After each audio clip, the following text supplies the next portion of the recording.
Hello, my name is Tiffany Chang, and this is Conductor as CEO, where I take ideas from other industries and share how we can apply them as arts leaders. I imagine a world where leaders help people thrive, feeling more valued, seen, and fulfilled, while knowing their work truly matters. So I live with my sister, and she works for Harvard. Since they've been working from home, I have been a fly on the wall, and I got to learn what her workday is like, to notice how her department tries to build team culture, to see how they brainstorm together, and to hear how she engages with her coworkers on a daily basis.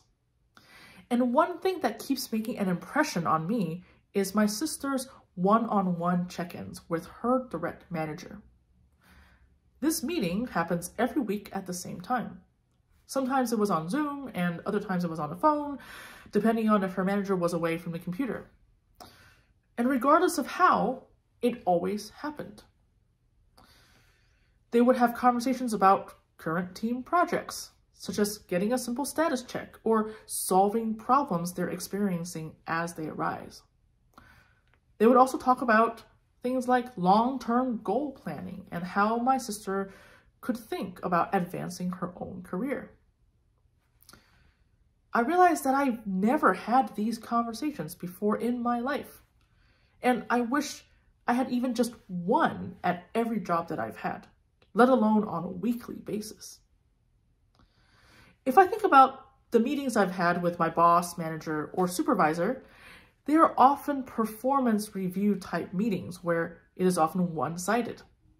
I am told how I'm doing, what I should keep doing, and what I should maybe stop doing. And that's it. Or perhaps it's often a meeting about what's not going right and what's wrong with my work. I have read about the importance of such one-on-one meetings between managers and team members, and it was fascinating to witness it secondhand over the course of a couple of years while she's been working from home. And I've learned that one-on-one meetings are the cornerstone to effective leadership and developing a productive work relationship with your colleagues and also the people that we lead. So why should we have these one-on-one meetings? Here are some reasons.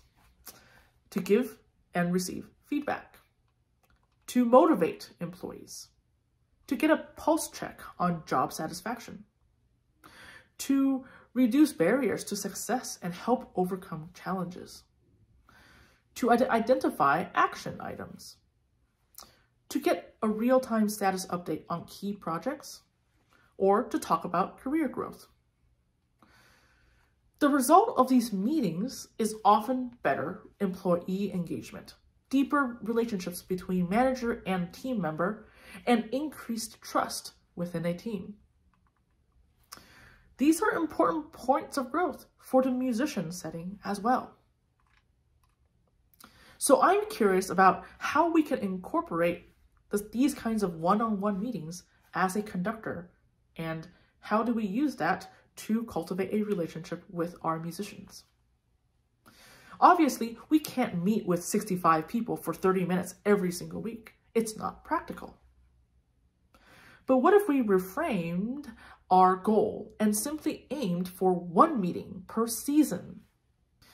Now, assuming that there are 65 musicians and a 30-minute meeting per musician across a 40-week season, we would need to average about 1.6 meetings per week. That's less than 1 hour a week. And this is entirely possible if a conductor met with a range between 1 to 3 people per week across an entire season. Now, this is a relatively small weekly time commitment, but for some conductors, a weekly commitment is not ideal. So these hours can be consolidated into some weeks to create more flexible schedules. Perhaps meeting could occur when individual musicians have off weeks, or when a conductor has off weeks.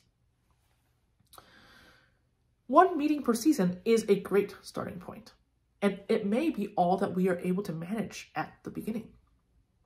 At the same time, it is important to note that the power of the one-on-one meeting lies in its regularity and frequency. we can slowly work this up to 2 meetings per season, maybe even 3. Perhaps we can gain more frequency by simply adjusting our meeting time to 15 minutes per musician. There are so many ways to do the math as per our own needs and what feels right. And it may require us to test and retest until we find the rhythm that works best for us and our organizations. What is crucial is that we start.